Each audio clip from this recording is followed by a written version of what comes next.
Le camion de Donald Gill s'arrête en vrombissant dans l'allée de la maison de banlieue. Les mains calleuses de cet ingénieur civil de 45 ans sont restées agrippées au volant. Le dysfonctionnement imprévu d'un équipement sur le site du projet avait plongé son week-end dans le chaos, mais la sensation de rongement dans ses tripes le dérangeait vraiment. Il coupa le moteur, le silence abrupt n'étant troublé que par le tic-tac du métal froid. C'est alors qu'il l'entendit, un doux gloussement provenant d'une fenêtre ouverte à l'étage. Le boom lui fit l'effet d'un coup de poing au plexus solaire. Il connaissait le rire. C'était celui de Lucille, sa femme depuis 20 ans, mais il dégageait une attitude insouciante qu'il n'avait pas entendue depuis des années. Donald se déplaçait avec la précision feutrée d'un homme qui avait travaillé sur des chantiers pendant des années. Reconnaissant du récent traitement au WD-40 qui avait étouffé son grincement habituel, il ouvrit la porte d'entrée.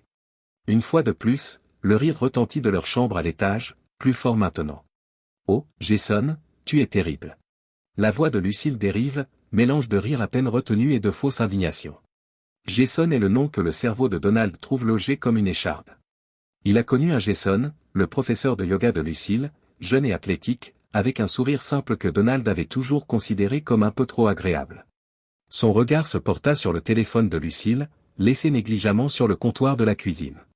La petite voix de la moralité qui l'avait guidé depuis l'époque où il était scout s'y opposa, mais elle fut vite étouffée. Donald s'empara du gadget, heureux qu'il soit déverrouillé. Sa vision se brouillait à cause de ce qu'il avait vu. Des mois d'échanges de textos flirteurs, tous plus personnels les uns que les autres. Des images qui se sont gravées dans sa mémoire, des images compromettantes de sa femme dans des positions qu'il n'aurait jamais partagées avec lui. Les relevés de cartes de crédit révèlent des réservations d'hôtels les jours où Lucille prétendait travailler tard et des visites dans des restaurants haut de gamme. L'éducation juridique de Donald s'est mise en marche, surmontant son besoin de monter en trombe à l'étage et de les affronter. Test. Il exige des preuves. Il connecta le téléphone à son ordinateur portable avec une rapidité entraînée et commença à tout copier sur un espace de stockage sécurisé dans le nuage. Pendant qu'il travaillait, Donald repensa aux derniers mois, les soirées tardives à la galerie, la passion inattendue pour le yoga, la façon dont les yeux de Lucille s'écarquillaient lorsqu'il s'informait de sa journée. Maintenant, tout s'emboîte, comme une pièce de puzzle de la trahison. Il termina le transfert de données exactement au moment où il entendit les pas de l'escalier. Donald raccrocha rapidement le téléphone et se dirigea vers le salon, faisant mine de fouiller dans son sac de travail. Lucille entra précipitamment, les cheveux légèrement ébouriffés et les joues rouges. « Donald, tout va bien sur le chantier. Tu rentres tôt. » Il la regarda, cette femme avec laquelle il avait passé plus de 20 ans à vivre, et sentit un froid lui traverser la poitrine. « Dysfonctionnement de l'équipement, fit-il remarquer d'une voix ferme. « Rien que nous ne puissions gérer. » Lucille acquiesça, une lueur de soulagement apparaissant sur son visage. « Eh bien, je suis heureuse que vous soyez rentré. » Des souhaits. J'étais sur le point de préparer le dîner. Donald a secoué la tête et a forcé un sourire qui semblait pouvoir lui briser le visage. « Tout ce que tu veux est bon. J'ai du travail à rattraper. » Lucille se dirigea vers la cuisine, Donald se retira dans son bureau. Il s'enfonça lourdement dans son fauteuil, ses découvertes lui pesant. Il savait ce qu'il devait faire ensuite, mais l'idée le mettait froidement, durement en colère, quelque chose qu'il n'avait jamais ressenti auparavant. Pour Donald, les 2 semaines suivantes s'écoulèrent dans le flou. En apparence, les choses se passèrent comme d'habitude. Il se rendait au travail, rentrait chez lui et dînait avec Lucille. Mais sous la surface de la routine, une tempête se préparait. Donald est assis dans un café terne, tapotant frénétiquement sur la table. En face de lui se trouvait Orlando Campbell, un homme dont la carrière dépendait de son jugement. « Monsieur Gill, dit Orlando, d'une voix calme et mesurée, j'ai rassemblé les données que vous avez demandées. » Il a glissé un paquet de papiers sur la table. Donald l'attrapa et sa main trembla légèrement. « Et vous êtes vraiment sûr de tout cela ?» Orlando hocha sévèrement la tête. « Chaque élément est enregistré et confirmé, les photos, les heures, les lieux, tout est là. » Donald ouvrit l'enveloppe en inspirant profondément. Les photos des rencontres entre Lucille et Jason dans plusieurs endroits, hôtels, restaurants, et même un banc de parc isolé, confirmaient ses pires craintes. Chaque photo lui faisait l'effet d'une lame dans le cœur. « Ce n'est pas tout, » poursuit Orlando. « J'ai fait des recherches sur ce Jason et j'ai trouvé au moins 3 cas confirmés au cours des 2 dernières années. Il a un passé de liaison avec des femmes mariées de ses cours de yoga. » La mâchoire de Donald se crispa. « Et Lucille ? Son travail ? » Le ton d'Orlando est devenu sombre. « Elle a manqué des échéances pour le voir, monsieur Gill. Son statut à la galerie d'art est menacé. » Donald acquiesça, Une volonté glaciale l'enveloppant. Merci, Orlando, vous avez été minutieux. Alors qu'il quittait le café, Donald avait la tête qui tournait. Il savait qui appeler et il avait besoin d'un conseiller juridique. Le bois sombre et le cuir du bureau de Kenneth Noble étaient un havre de paix pour Donald. Alors que Donald décrivait les circonstances, étalant les preuves d'Orlando sur le bureau propre, son ami de toujours et avocat l'écoutait attentivement. Se redressant sur sa chaise, Kenneth murmura, « Bon sang, Don. Je suis vraiment désolé. Tu es sûr de toi? Aucune chance de réconciliation? » Donald rit à gorge déployée. « Ken, tu as vu les preuves. Il ne s'agit pas d'une action ponctuelle. Cela dure depuis des mois. Et il n'y a pas que la liaison, elle a menti à propos de son travail, au risque de perdre son emploi. J'ai besoin de connaître mes alternatives. » Kenneth acquiesce, le visage grave. « D'accord, alors parlons stratégie. Tout d'abord, nous devons protéger vos biens. Avez-vous déjà séparé vos finances? » J'ai commencé à le faire, a répondu Donald. J'ai transféré de l'argent sur des comptes sécurisés, mais je ne veux pas créer de soupçons en agissant trop agressivement à la fois. Kenneth approuve, bonne idée. Nous devrons tout enregistrer, les dépenses de Lucille, ses absences au travail, toute négligence dans les tâches ménagères. Et votre fille, Amber? Comment est-elle prise en compte dans tout cela? Le visage de Donald s'assombrit. Lucille n'a pas assisté aux réunions parents-professeurs d'Amber, prétextant des engagements professionnels. J'ai pris le relais, mais je m'inquiète de l'effet que cela aura sur elle. Kenneth a fait remarquer quelque chose. C'est bien, cela montre que les priorités de Lucille ne sont pas celles de la famille. Maintenant, parlons de la collecte de preuves admissibles. Donald sentit un terrible sentiment de détermination l'envahir tandis qu'il s'enfonçait dans les nuances juridiques. Il aurait été trompé. En effet, mais il serait damné s'il laissait Lucille partir indemne. Les jours suivants se déroulèrent dans un brouillard de manipulation d'argent et de collecte de preuves. Donald pensait qu'il vivait deux vies, mari consciencieux la nuit, homme endommagé planifiant sa prochaine action le jour. Le vendredi soir est arrivé, plein d'attentes. Donald avait minutieusement constitué un dossier de preuves, photos, SMS, documents financiers, parfaitement ordonnés et étonnamment exhaustifs. Il inspira profondément, se préparant à ce qu'il attendait lorsqu'il entendit la clé de Lucille dans la serrure. Lucille arriva chargée de courses. « Chérie, j'ai acheté le vin que tu aimes.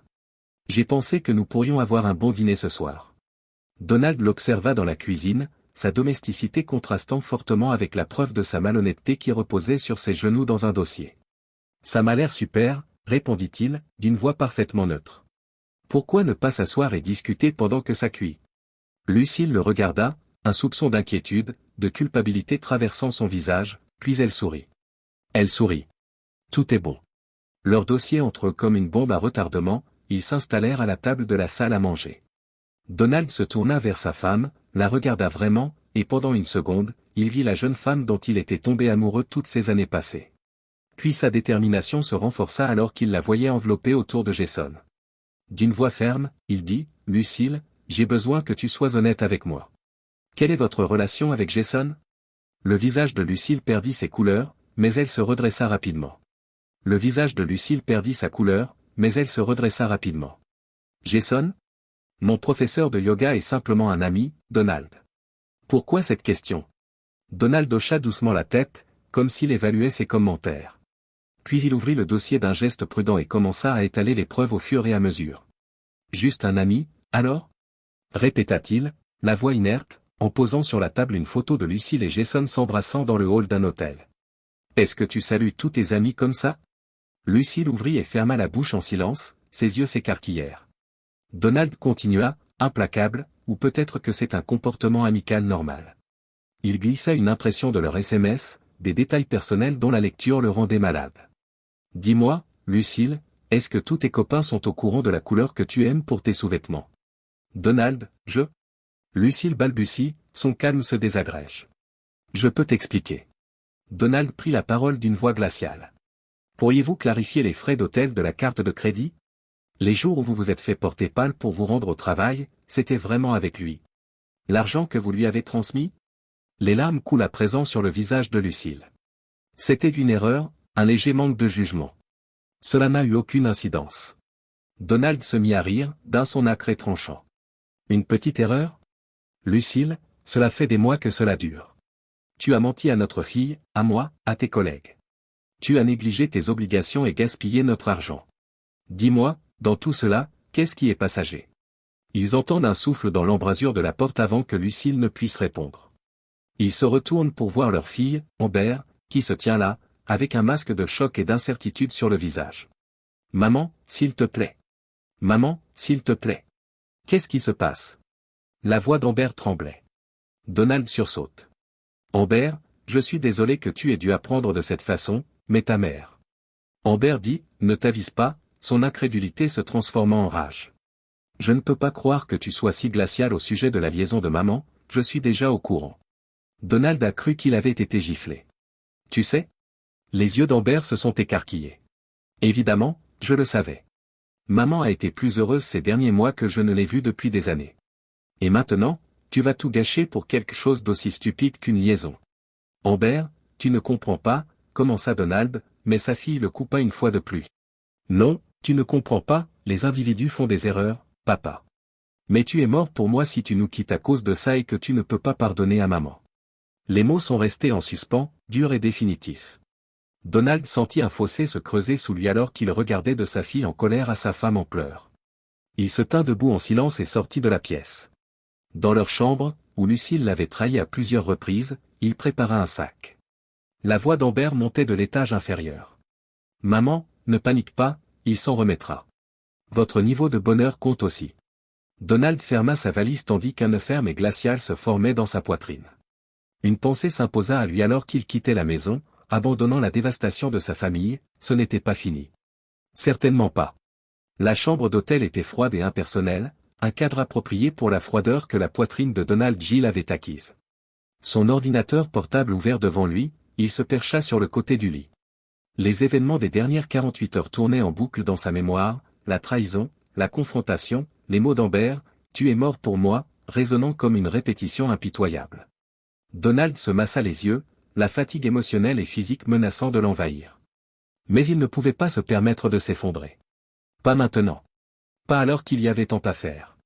Son téléphone sonna, le sortant de son rêve. Une personne non identifiée. Donald répondit après une minute d'hésitation. Gill. Soudain, une voix claire et professionnelle se fit entendre. C'est Margaret Chin de Global Infrastructure Solutions. J'espère que je ne vous dérange pas un week-end. Donald se redressa, son esprit changeant. Pas tout à fait, mademoiselle Chin. Que puis-je faire pour vous? Monsieur Gill, nous avons suivi vos efforts sur le projet Richardson. Un travail remarquable. Nous aimerions discuter de votre éventuelle participation, car nous avons un important projet d'infrastructure internationale prévu pour Singapour. Le pouls de Donald s'accélère. Singapour est à l'autre bout du monde. Une occasion de s'éloigner quelque peu du désastre de sa vie personnelle. Mademoiselle Chin, je suis vraiment intrigué. Vous voulez qu'on se rencontre quand? Donald a commencé à élaborer une stratégie en griffonnant les détails d'une vidéoconférence le lundi matin. Cela représentait une opportunité, non seulement un moyen de s'échapper, mais aussi une opportunité pour... Qui? Le mot lui vint malencontreusement à l'esprit, vengeance. Son état mental aurait dû le faire sursauter. Le Boy Scout Donald Gill, un citoyen modèle, réfléchissant à la vengeance. Pourtant, il ne sursauta pas. Au contraire, son corps s'est mis à attendre avec impatience. Il a ouvert un nouvel onglet Internet et a commencé à chercher. Il avait besoin d'informations sur Jason, sur la fortune de Lucille, sur les règles de divorce dans leur état, s'il voulait faire cela. Les années passèrent. Au fur et à mesure que le soleil disparaissait derrière sa fenêtre, la pièce s'assombrissait. Donald ne s'en aperçut guère, les yeux fixés sur l'écran, il en absorbait tous les détails.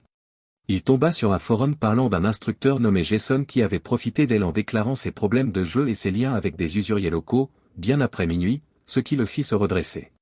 La bouche de Donald s'ouvrit sur un sourire hilar. C'était ça. L'effet de levier nécessaire. La faiblesse d'Achille de Jason et il s'est penché en arrière, ses pensées débordant d'idées. Le projet sur Singapour. Jason a un problème de jeu. La mauvaise conduite financière de Lucille. Chaque élément était là, attendant d'être arrangé. Saisissant à nouveau son téléphone, Donald composa un numéro connu. Donald, Kenneth, c'est lui. Je sais qu'il est tard, mais j'aurais besoin de vos conseils pour n'importe quoi. Dans quelle mesure connaissez-vous le droit des contrats étrangers? Donald sentait la direction s'installer en lui alors qu'il expliquait ses idées à sa connaissance, un avocat. Il ne s'agissait pas seulement de maltraiter Lucille et Jason. Il s'agissait de reprendre le contrôle et de s'assurer qu'il ressente toute l'agonie qu'il lui avait causée. Lorsque le soleil se leva, éclairant la chambre d'hôtel d'une lueur pâle et aqueuse, Donald avait déjà le squelette d'un projet. Il approuvait le projet de Singapour. Il profiterait de la distance et des problèmes mondiaux.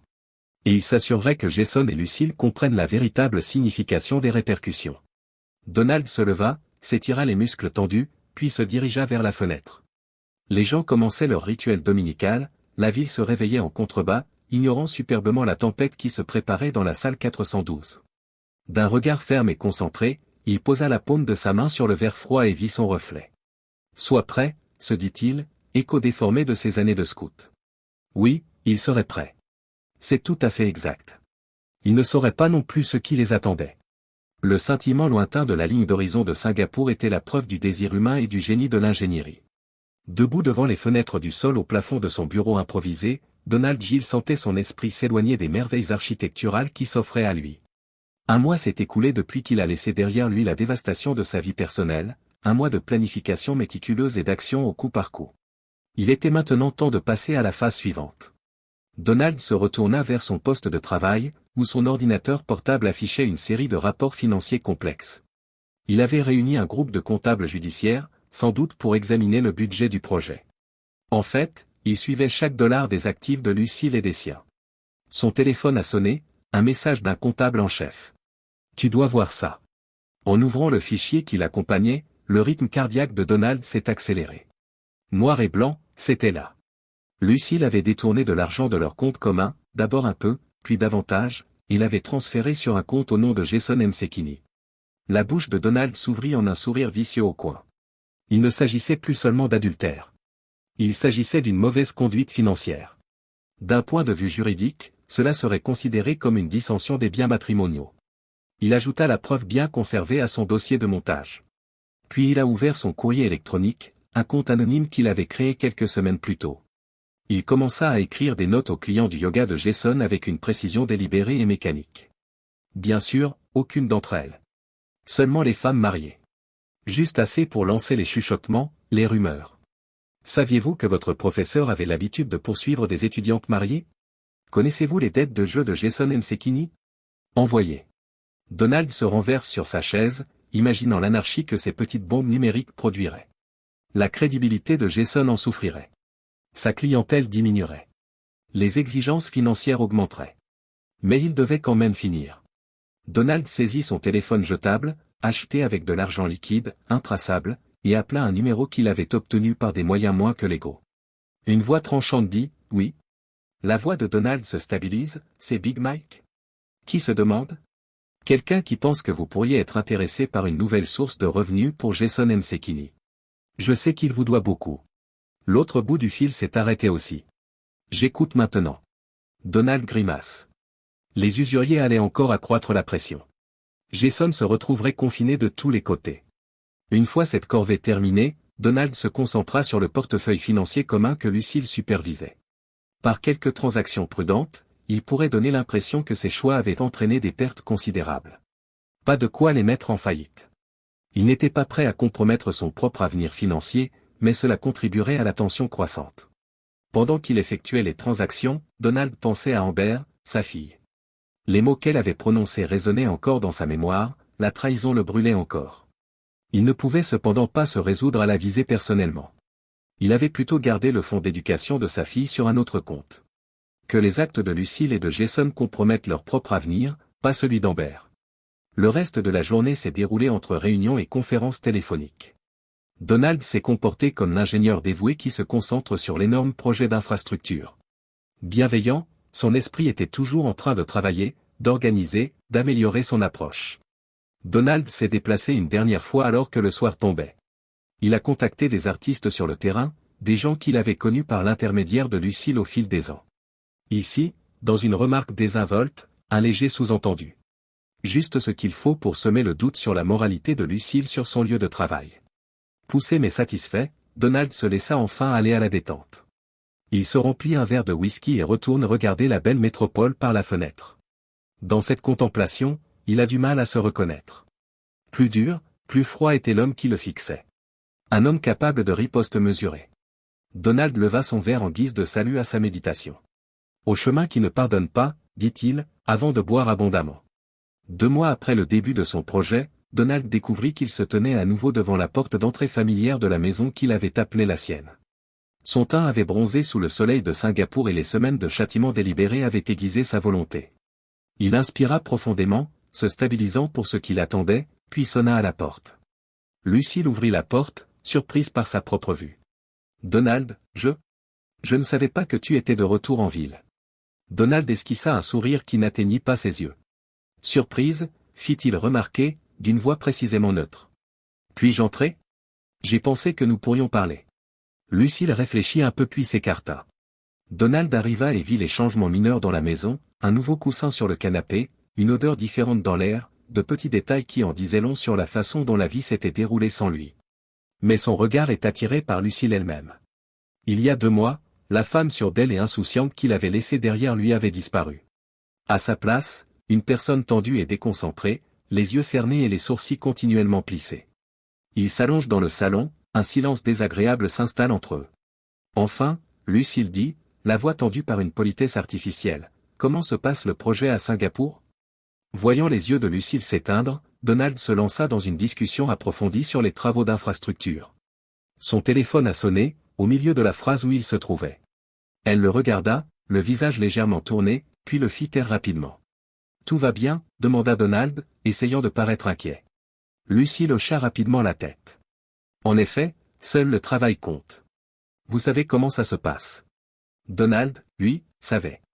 Il savait que l'entreprise de yoga de Jason était en perte de vitesse et que les rapports sur ses interactions inappropriées avec des étudiantes mariées abondaient. Les usuriers tournaient autour, cherchant à rembourser les dettes de jeu avec des menaces de plus en plus fortes, il le savait. En parlant de travail, poursuivit Donald avec précaution, comment ça se passe à la galerie? Le front de Lucille se fissura légèrement. C'est difficile ces derniers temps, quelques problèmes avec certaines expositions, rien d'important. Donald acquiesça avec sympathie, même s'il souriait intérieurement. Sa stratégie discrète pour ternir la réputation professionnelle de Lucille portait ses fruits. « Je suis désolé d'entendre cela, » murmura-t-il, la voix pleine d'une fausse inquiétude. « Vous savez, je serais heureux de vous aider. Nous pourrions examiner les comptes ensemble, voir où nous en sommes. Vous avez des problèmes financiers ?» Le regard de Lucille parcourt frénétiquement l'espace. « C'est très gentil de votre part, Donald, mais je suis sûr que ce n'est qu'un contretemps temporaire. » Donald persista, implacable dans son imitation de la serviabilité. Il serait quand même bon de rencontrer un conseiller financier, juste pour être sûr. J'en connais un excellent. Pourquoi ne prendrais-je pas rendez-vous? Piégé par son apparente gentillesse, Lucille ne put qu'acquiescer. La porte principale s'ouvrit et Amber entra comme à son habitude. Elle s'arrêta tout de suite en voyant son père. « Papa, que fais-tu ici ?» Donald se leva et lui ouvrit les bras. « Eh, ma chérie, j'ai pensé que je pourrais passer. Je suis de retour en ville pour un petit moment. » Amber s'arrêta une seconde, puis le serra rapidement dans ses bras. « Quelle est la durée de ton séjour ? » Je ne suis pas encore sûr, dit Donald. Cela dépend de la façon dont les choses se passent ici. Retournez voir Lucille. Il dit. Il est toujours bon de commencer à apprendre ces choses-là tôt.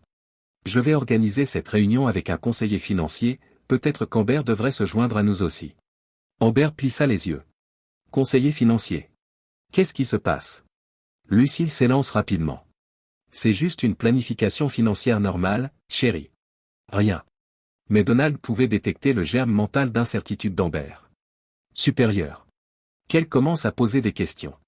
S'inquiéter, Donald éprouva de la satisfaction en sortant de la maison ce soir-là. La tension montait, les failles dans la façade que Lucille avait construite apparaissaient. Et il ne faisait que commencer. Le plan de Donald continua à se développer au cours des semaines suivantes. Kenneth avait prévu un rendez-vous secret avec le conseiller financier qui reflétait leur situation financière. Donald observa Amber et Lucille devenir de plus en plus nerveuses, le poids d'une possible catastrophe financière pesant sur leurs épaules. Au cours de ces visites, probablement dans un effort de réconciliation, Donald a recueilli davantage de données. Ici, un reçu jeté négligemment, là, un appel téléphonique entendu. Chaque élément était méticuleusement enregistré, créant ainsi un dossier solide pour le divorce à venir. Donald a entendu Amber confronter Lucille dans la cuisine un soir, alors qu'il s'apprêtait à partir après un autre dîner familial tendu. « Maman, Qu'est-ce qui se passe vraiment? Est-ce que nous avons des problèmes? Est-ce à cause de Jason? Donald s'est arrêté à la porte et a écouté attentivement. C'est compliqué, mon cœur, dit Lucille d'une voix tendue. Mais je te promets que j'y arrive. Et toi?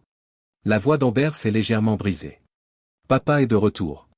Nous rencontrons des conseillers financiers. Et tu as l'air de ne pas avoir dormi depuis des semaines. Qu'est-ce que tu ne me dis pas? On dirait que tu ne gères rien. Donald partit avant d'entendre la réponse de Lucille, un sourire glacial flottant sur ses lèvres. Les questions se multiplient. La pression montait. Tout allait se jouer très bientôt. En rentrant à l'hôtel, Donald repensa aux 2 derniers mois, la manipulation délibérée, le déclin en mai constant de la vie de Lucille et de Jason. Il aurait dû avoir honte de ces dommages délibérés. Pourtant, il ne ressentait que de la gratification. Ils avaient divisé sa famille, trahi sa confiance et détruit sa vie. Ils allaient maintenant récolter ce qu'ils avaient cultivé. Donald Gill était résolu à suivre l'implacable chemin de la vengeance jusqu'à sa terrible fin. Donald Gill se tient dans la cuisine de l'ancienne maison familiale, une enveloppe en papier manie à la main. Le poids de son contenu, des documents de divorce bien ficelés créés par Kenneth, lui paraissait plus lourd qu'il ne l'aurait dû. Il jeta un coup d'œil rapide à sa montre. Lucille ne devait pas tarder à rentrer. Il entendit les clés de la serrure s'entrechoquer comme à l'accoutumée. Donald se redressa, son visage était un masque de volonté tranquille. La fenêtre de temps des faux-semblants s'est refermée. Lucille arriva en trombe, les courses dans les bras. Ses yeux se portèrent frénétiquement sur le paquet dans les doigts de Donald et elle s'arrêta net. « Donald, que se passe-t-il » Il ne répondit pas tout de suite. Il la regarda plutôt placer les sacs, ses gestes révélant son malaise. Sa voix était ferme et dénuée de sentiment lorsqu'il parla enfin. « Asseyez-vous, Lucille. Il faut qu'on parle. » Elle acquiesça et s'enfonça sur une chaise de cuisine, le visage blême. Donald resta debout, au-dessus d'elle. Il posa l'enveloppe sur la table entre eux et ajouta « Je pense que tu sais ce que c'est. » Lucille l'attrapa et sa main trembla. Elle murmura, non pas une question mais une affirmation vaincue, les papiers du divorce. Donald a acquiescé et a également inclus un dossier complet de votre liaison et de votre mauvaise conduite financière. Chaque livre, chaque reçu d'hôtel, chaque dollar que tu as détourné de nos comptes pour financer les jeux de Jason. Le visage de Lucille se teinte d'une nuance de sang-froid. Comment as-tu? Croyais-tu vraiment que je n'apprendrais pas, dit Donald d'un ton glacial. Lucille, je suis ingénieur civil. Je gagne ma vie en construisant des choses. Pensiez-vous que je ne serais pas capable de décortiquer votre tissu de mensonges? Les larmes montent aux yeux de Lucille. Donald, gentiment. Je suppose que nous nous concentrons sur notre mariage. Nous pouvons en parler. Donald ressentit brièvement l'amour qu'il avait eu autrefois pour cette femme, mais il fut vite éteint par le souvenir de sa trahison, des remarques vicieuses d'Amber. Lucille, il n'y a rien à régler ici. Les commentaires d'Amber et tes actions m'ont aidé à voir la réalité de notre famille. Ce mariage est maintenant terminé. Amber choisit ce moment pour entrer dans la cuisine, comme si on l'appelait par son nom. Elle écarquille les yeux devant la scène qui s'offre à elle. Maman? Papa? Qu'est-ce qui se passe? Donald regarde sa fille, son visage se durcit. Ta mère et moi sommes en train de divorcer. Compte tenu de ton passé, je suis sûr que cela ne te surprend pas trop. Le visage d'Amber rougit de rage. Tu ne peux pas être sincère. Maman a trébuché, papa. Les gens devraient avoir une deuxième chance. Donald rit d'un ton dur. Il sortit de l'enveloppe un ensemble de documents financiers et les posa sur la table. Laisse-moi te montrer ce que l'erreur de ta mère nous a coûté. Ta mère a donné de l'argent à Jason pendant des mois par le biais d'un entonnoir. Des fonds prélevés sur nos comptes communs. De l'argent destiné spécifiquement à ta scolarité. Amber écarquille les yeux en parcourant les papiers. Est-ce que c'est vrai, maman? Le sanglot de Lucille était suffisant. Amber recula en titubant, son indignation vertueuse s'estompant au fur et à mesure que la vérité des circonstances s'imposait. Avec un sentiment de gratification, Donald regarda l'incertitude se glisser dans les yeux de la jeune femme. Je vais partir. Pour ce qui est de la garde des enfants et de la répartition des biens, mon avocat prendra contact avec vous. La petite voix hésitante de Lucille l'arrêta alors qu'il se retournait pour partir. Demanda Donald, gentiment. Je t'adore. C'est quelque chose que nous pouvons corriger. Sans se retourner, il s'arrêta juste devant la porte. L'amour? Tu ne connais même pas le sens de ce mot. Il laissa derrière lui les ruines de sa famille et se mit en route. Il entendit la voix d'Amber s'élever à travers la fenêtre ouverte de la cuisine alors qu'il montait dans sa voiture. Comment as-tu pu, maman? Comment as-tu pu nous traiter de cette façon? Donald se laissa aller à un bref sourire glacial alors qu'il démarrait. L'effilochage avait commencé. Donald était assis dans la simple salle de conférence de Global Infrastructure Solutions, ses doigts tapotant un rythme tendu sur la table en acajou poli. Le projet de Singapour, qui lui avait permis d'accéder à la liberté et à la rétribution, semblait maintenant le faire tomber. Madame Gilles, l'enquêtrice interne de l'entreprise, une femme au regard vif nommée Sarah Chin, commença. Nous disposons d'informations assez inquiétantes sur la passation du marché de Singapour. Il y a eu des allégations de corruption. L'esprit de Donald s'emballe. Des pots de vin? Il n'avait pas fait ce genre de choses. Chaque élément de l'accord avait été exactement parfait, minutieusement consigné. C'est absurde, dit-il en gardant sa voix calme. Je peux vous garantir que chaque étape du processus de négociation a été parfaitement conforme aux lois locales et internationales. L'expression du visage de Sarah est restée immobile. Je suis sûr que vous savez que nous devons faire des recherches approfondies. En attendant, vous serez en congé administratif. Le téléphone de Donald sonna alors qu'il quittait le bureau. Une note de Kenneth, l'avocat de Lucille, a été contactée. Elle exploite les accusations de corruption formulées pendant le divorce. Elle dit que cela indique que vous n'êtes pas fiable. Rappelle-moi tout de suite. La main de Donald se resserra autour du téléphone. Lucille allait naturellement retourner cela contre lui. Maintenant qu'elle se battait pour rien, elle essayait de se remettre de la destruction de leur mariage. Au cours des 2 semaines suivantes, la vie de Donald s'est transformée en une frénésie de conférences juridiques et de séances de stratégie nocturne. Il a travaillé sans relâche pour laver son nom avec le soutien de Kenneth, tout en gardant le contrôle de la procédure de divorce. Un soir, Kenneth dit, sa cravate desserrée et des tasses de café vides éparpillées sur le bureau entre eux. Nous devons découvrir d'où viennent ces accusations. Donc, cela va au-delà du divorce de nos jours. Tout votre avenir est en ligne. Donald est d'accord. J'ai passé en revue toutes les communications liées au projet de Singapour et tous les contacts. Il doit nous manquer quelque chose. Tard dans la soirée, alors qu'il se jetait sur les documents, une tendance commença à se dessiner. Des différences mineures dans les informations des courriels et les horodatage des communications. Kenneth, murmura lentement Donald, un éclair de lucidité dans les yeux. Je sais ce qui se passe. Il ne s'agit pas d'une allégation farfelue.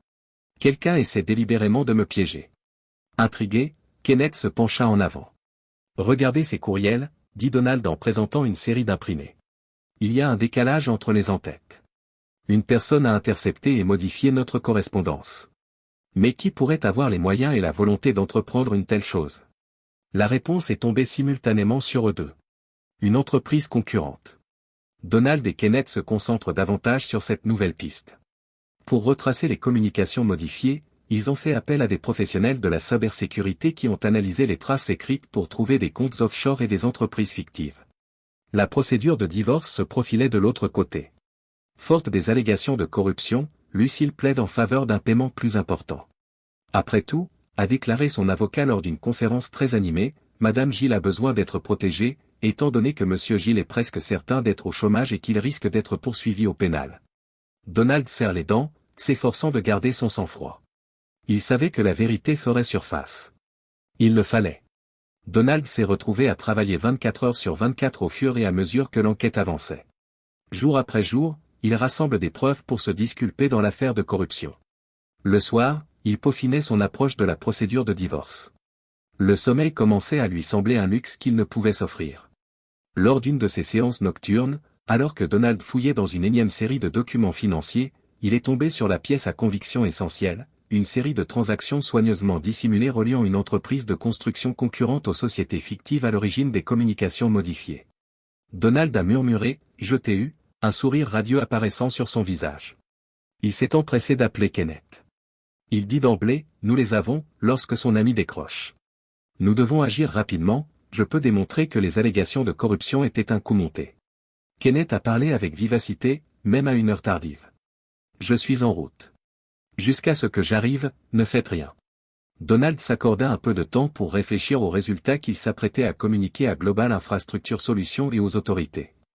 Les derniers mois avaient été une véritable fournaise, le mettant à l'épreuve d'une manière qu'il n'aurait jamais cru possible. Mais il en était sorti plus fort, plus résolu que jamais. Les adversaires qui ont tenté de le piéger, Lucille, Jason, ont tous souligné l'importance de Donald Gilles. Ils allaient découvrir à quel point cette erreur était coûteuse. La salle de conférence de Global Infrastructure Solutions est silencieuse lorsque Donald termine sa présentation de preuves. Malgré quelques regards coupables de la part de ceux qui étaient prêts à croire les accusations de corruption, les visages autour de la table allaient de l'étonnement à l'impression. Le premier à s'exprimer a été Gilles, « Je vous dois des excuses. » Sarah Chin, l'enquêtrice interne qui avait approché Donald en premier, a été la suivante. « Votre enquête est vraiment approfondie. » Donald a hoché la tête et a accepté les excuses avec grâce. « Je sais que vous travaillez, Madame Chin. Je suis heureux que nous ayons pu découvrir la vérité. » Harrison Wells, le PDG, était un homme dur qui se raclait la gorge. « Donald, je n'hésiterai pas à dire que vous n'avez pas seulement blanchi votre nom, mais que vous avez aussi découvert un système qui a coûté des millions de dollars à cette société. Eh bien, c'est exactement ce dont nous avons besoin chez un dirigeant, votre éthique et votre détermination. » Les sourcils de Donald se froncent. « Monsieur, la semaine prochaine, nous annonçons une restructuration. J'aimerais que vous réfléchissiez à un rôle plus important, celui de vice-président des projets internationaux. » Donald a senti ses épaules s'alléger à la fin de la conférence. Sa réputation professionnelle s'est améliorée plutôt qu'elle n'est restée intacte. L'avenir, qui lui avait semblé si incertain quelques jours auparavant, promettait maintenant de nouvelles possibilités. Pourtant, il reste encore un combat à mener. La procédure de divorce, qui a duré des mois, s'est brusquement arrêtée au vu des nouveaux événements. Lucille n'avait pas grand-chose à négocier, son influence s'étant évaporée avec le rejet des accusations de corruption. Elle n'a finalement obtenu qu'une faible pension alimentaire, sa mauvaise conduite financière et son adultère ont joué en sa défaveur. Ses tentatives d'utiliser les fausses accusations de corruption pour obtenir un avantage ont particulièrement ennuyé le juge. Donald a remarqué que Jason attendait sur le parking à côté d'une voiture déglinguée alors qu'il quittait la salle d'audience pour la dernière fois. Le professeur de yoga, autrefois confiant, semblait négligé, sa posture montrant clairement la tension des mois précédents. Lucille s'arrêta, fixant Donald et Jason, le doute se lisant clairement sur son visage. Donald lui adressa un simple signe de tête et se détourna. Il n'avait pas de mots pour l'un ou l'autre. Plus tard dans la soirée, Amber apparut dans l'embrasure de la porte de l'ancien bureau de Donald, alors qu'il était en train d'emballer les derniers objets qu'il avait apportés à la maison familiale. « Père. » Sa voix était petite et réticente. « Pouvons-nous avoir une conversation ?» Donald se retourna, observant froidement sa fille. « Qu'y a-t-il, Amanda ?» Elle entra dans la pièce en se tordant les mains. « Je m'excuse pour tout, je ne t'ai pas cru, alors j'ai défendu maman. Je t'ai induite en erreur. » Donald a ressenti un éclair de son ancien amour pour sa fille pendant un instant, mais le souvenir de ces mots méchants, « Tu es morte pour moi », le pique encore. « J'apprécie tes excuses, Amber, mais elles ne changent rien à ce qui s'est passé. » Les yeux d'Amber s'embuent de larmes. « J'en suis consciente. Tu me manques, papa. Nous pouvons sûrement nous efforcer de corriger cela ?» Donald soupira et se sentit épuisé d'un seul coup. Une fois brisées, certaines choses ne peuvent pas être facilement restaurées. Bien que notre relation nécessite du temps, Amber, je serai toujours ton père. Il retourna vers sa valise, mettant ainsi fin à la discussion. Bien qu'il ait protégé son cœur contre les sanglots silencieux d'Amber lorsqu'elle sortit de la pièce, il les entendit. Une fois rompue, la confiance n'est pas facile à rétablir. Donald emménagea dans son nouvel appartement le lendemain, un appartement contemporain et élégant, différent de la maison de banlieue qu'il avait partagée avec Lucille. Il sentit des possibilités qu'il n'avait pas ressenties depuis des années alors qu'il se tenait sur le balcon et contemplait la ville. Le chemin de la vengeance avait été long et amer. Il avait pratiquement perdu sa profession, endommagé sa relation avec sa fille et perdu son mariage. Mais il aurait aussi redécouvert son amour-propre, son courage et sa force.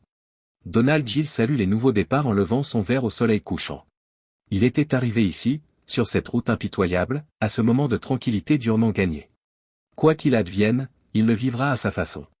6 années passèrent, séparant chaque jour Donald des turbulences de son passé. Sa carrière a décollé, la promotion de vice-président des projets internationaux lui a offert encore plus de possibilités. Il a parcouru le monde, s'inscrivant sur les lignes d'horizon entre Dubaï et Shanghai. Mais il a découvert que le succès n'était pas à la hauteur de la famille. Les vacances étaient les plus difficiles, son appartement semblait vaste et vide sans la compagnie de ses proches. La sonnette a retenti un soir d'automne, alors que Donald réfléchissait à des idées pour une nouvelle entreprise au Brésil. N'attendant personne, il pensa brièvement à l'ignorer. Mais quelque chose, probablement l'intuition, peut-être une simple curiosité, l'a poussé vers la porte. Lorsqu'il l'ouvrit, Amber se tenait là, l'air à la fois familier et inhabituel. À 25 ans, c'était une jeune femme avec des doutes dans les yeux, pas l'adolescente rebelle dont il se souvenait.